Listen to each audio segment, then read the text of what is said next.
a lot more clear to me. But I get those questions a lot. Is it 24 or 25? So maybe something in the middle. Let's look at the question again. Welcome one and welcome all to the Cedars Cast. Today we are sitting down with students to talk about finals. So coming up in about 1 to 2 weeks, depending on what class you're in, we have our finals for the year. And so we're going to see how kids are getting prepared for that and what teachers are doing to do the same. Well, remind me of your name. I know your name because it's one of my favorite names, but make sure everybody watching knows your name. My name is Maria in grade 6B. Grade 6B, Maria. Well, it's nice of you to sit down with us and talk to us. I appreciate it very much, of course. And so, yeah, I just wanted to know kind of what your feelings are about the final exams coming up. Are you nervous?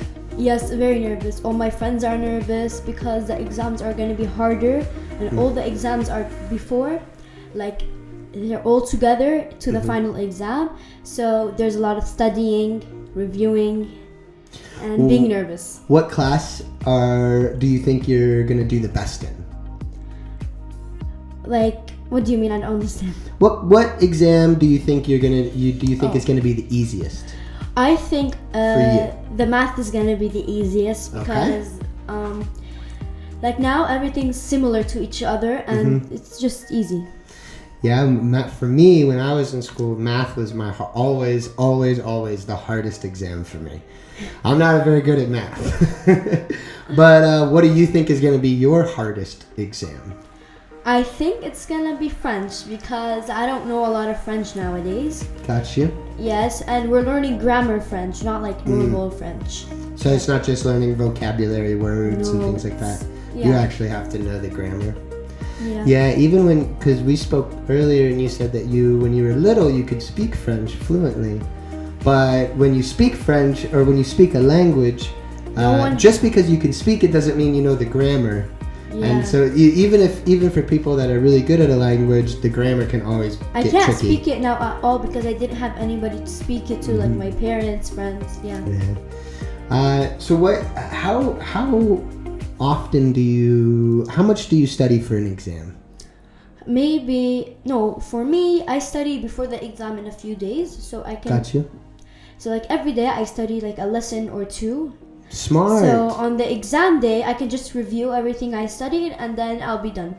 That's very smart. So you try to space it out. Yes. Yeah, don't do it all in one day. Yeah, I like organizing my time. Ooh, very smart. That's a skill that a lot of people don't. Even somebody like me, I struggle with time management. Yeah. So it's a very good skill to start to get good at when you're young. When do exams start? When's your first exam? Do you know? My first exam is gonna be the French exam. Okay. Exam. So you're getting the hard one out of the way. You're getting it done first. Got it. On 27th of May, sorry. 27. Okay, so May. Sunday. No. I don't know. Somewhere around there. Yeah, Monday, I think. Monday, yeah. Well, good. I think you're gonna do great. It sounds like you got a good plan for yourself to make sure you have as much success as possible. My mom always says, set yourself up for success. And it sounds like you're doing that. So I wish you all the best of luck. And thank you so much for talking to us on the podcast. You're welcome. Well, we're back again and joined now with the MYP and math coordinator, Mr. Brimo. Thank you for coming to the podcast. Thank you, Mr. Layton. Absolutely. So proud to be here. Yeah, we're excited to have you. So as you very well know, and just like I very well know, the end of the year is approaching and we have our big final exams coming up. On your end, what kind of things do you do to get ready for exam days? How are you feeling this year with the finals coming up? For the beginning, exams now, it's like the big consideration for all kids and teachers, also parents right now. Yeah. So we are trying during this last week, the revision week, to try to make sure that all kids, they have all their subjects, topics ready, reviewing, like especially the the previous ones, the old ones, not the recent ones. So we're trying our best to be reviewing with the kids, making sure that all the gaps are filled, that they are prepared and ready with all the tools needed to pass these exams. It's tough time for us, all of us, but to be honest, I trust our kids and trust the teachers. We will pass that seriously, hopefully. It's as a teacher, I always find that the like final revision, it's like it makes you really happy because so many kids will remember everything and you're like, oh my gosh, we're all in this together, we're doing it, and then you'll get to that one subject that maybe you didn't have enough time to spend on, or maybe it just didn't connect right, and then you just got happiness as a teacher. You're like, oh no. Everybody doesn't understand.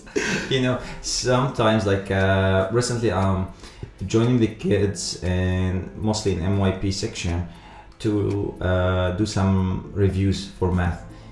Like you'll see students, they say, we're ready, mister, give us any question you want. And like suddenly, for kids at these times, they get like blackout. Yeah. When they like just just goes blank. And when like it goes like when we have some even silly questions, like some multiplication or addition, and they just stuck. So I say, guys, please, it's not the proper time to do that. Don't forget it now, please. This is the one time. This is the one time. It's like, I think it's exciting but still stressful days.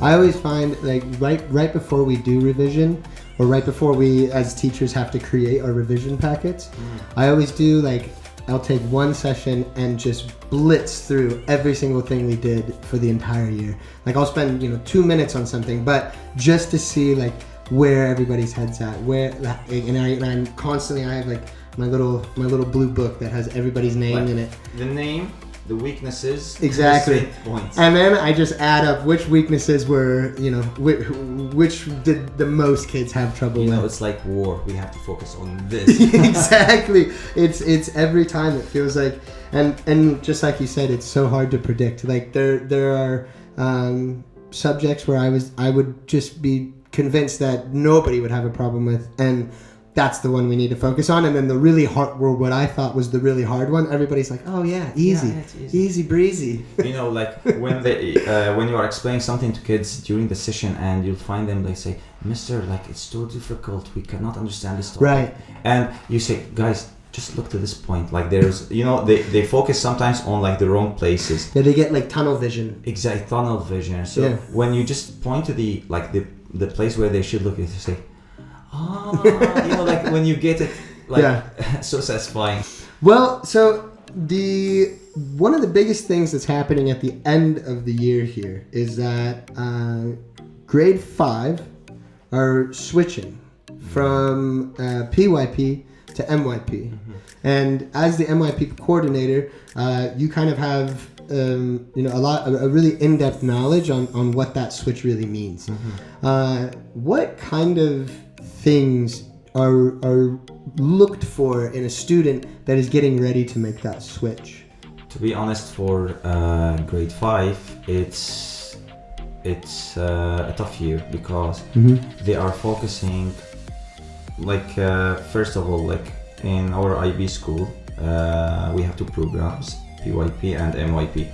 For the PYP level, it ends in grade 5. So everything they learned academically and related to the IB skills they have acquired during these 5 years in the program, they are all compact now together in year 5, where like our students first, like they have their academic skills to be finalized, also their IB learner profile skills, they should like understand them fully, and all the other aspects for IB. So also they have like the project, the PYPX, you've seen like all of that, so it's hectic for them. So now, on top of having to still learn math, science, English, Arabic, like all of these stages. So it's a busy year. It's busy year, but for now, it's busy, and once they are finished with all of that, these let's say tasks, hopefully when they are joining the MYP, they will find like some changes, but these changes will be more let's say related to the topics they were learning about. Got it. For example, they were learning in PYP about the themes, who we are, how can we express ourselves. So they will find the same themes in the MYP, just a little bit changed. It will be changing with the language. It was like explaining something simply. Now it's going to be an what do we call it? Like a statement. So that's really awesome. Well, we have some questions that kids are asking about. So these kids that are right about to make this switch, they've had some burning questions that they've been dying to ask, and I figured who better to bring in than the man himself, the man, the myth, the legend. So if we could take some of our students' questions, that would be awesome. How's that sound? Perfect. Why final exams are so important? Wow. To be honest, listen. Ooh, okay. When I was a student in school, I said, no, why do we have to do exams in general? Yeah, I think I was more on that line too, yeah. Look, the thing is, whenever you are learning any new skill, anything, like for example, you're learning how to ride a bike. Okay, you learned. How can you prove to yourself that you are able to do that? By like making a race. Try to do any task with this bike, you know. So this is the test. So the same thing applies for all the subjects, like learning how to write a short story. So show us your work so we can help you to check that these skills are perfectly learned. Why, if we fail at the final exam, we will repeat the year? That's a good question. Like hopefully that we don't encounter into this situation. But look, it's a skill. If I'm telling you, you need to build something, to build a house. So imagine you built a house and it didn't work for you. So the house is demolished. Yeah. There's no home anymore. How can you sleep? How can you be inside any house? So like it's a skill you have to acquire. Unless you are able to do that perfectly, not perfectly, let's say 50%, 60% of this skill, you have to take your time, relax, then try again. So this is called the next try, the other try. So of course we hope that we can help all the kids to pass these exams peacefully, and no need for them to repeat it. But in case they had to do that, we'll be supporting them so they acquire the skill and be able to go to the next stage. Will the teachers of each subject assist us? What do you mean assist? Like giving answers? This kind of help or what? I can help. I have had a lot of students ask for that type of help before. Like, you know, during proctoring, I think the exams, you'll see students raising their hands. Mister, I have a question. Then you ask, what is the question? They'll say, like, for example, is 3 times 8 is 25 or 24?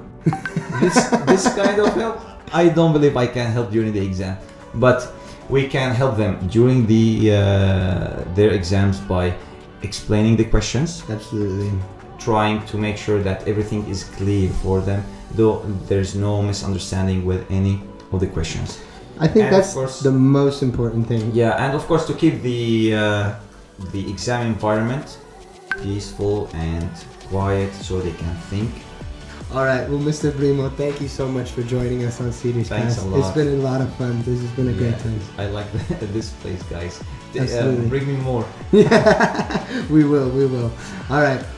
Thank you for everybody watching. Catch us next week on Cedars Cast. And if you guys have any suggestions for topics that you want us to cover on this show, just comment them down below, and we'll see you next time.